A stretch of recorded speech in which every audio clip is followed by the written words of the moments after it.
салому вақт бахайр. хабар аз Хатлон бо мунавваршоҳи Зафар манзури шумо. имрӯз 23 январи соли 2026.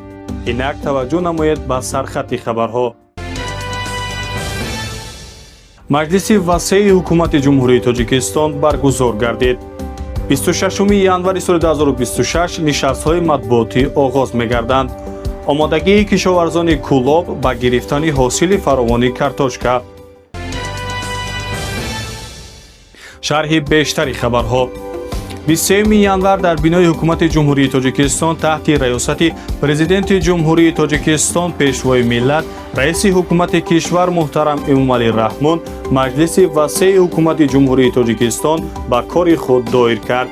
дар кори маҷлис роҳбарият ва аъзои ҳукумати кишвар, дастгоҳи иҷроияи президенти ҷумҳурии Тоҷикистон ва воҳидҳои сохтории он, роҳбарони мақомоти марказии давлатӣ, идораҳои назди президент ва ҳукумат, корхонаю муассисаҳои ҷумҳуриявӣ, раисони шаҳру ноҳияҳо ва вилоят, роҳбарони муассисаҳои таҳсилоти олӣ, марказҳои татбиқи лоиҳаҳои давлатии сармоягузорӣ, бонкҳои давлатӣ ва саҳомӣ, рӯзномаю маҷаллаҳои расмӣ ва дигар шахсони масъул иштирок карданд.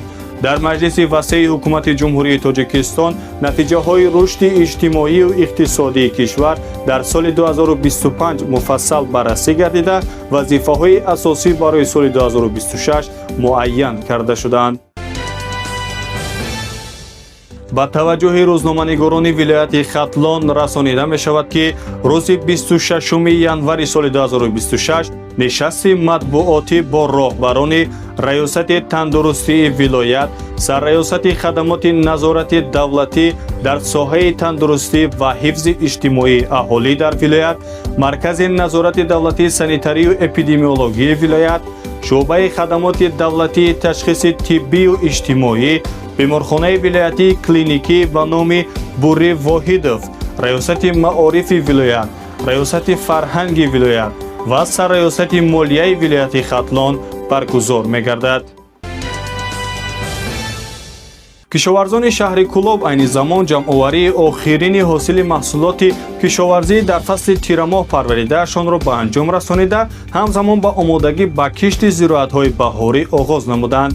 طبق دورنما در سال 2026 در خوجگی‌های کشاورزی شهر در میدان 185 گکتار زمین کارتوشکا کشت کرده می‌شود.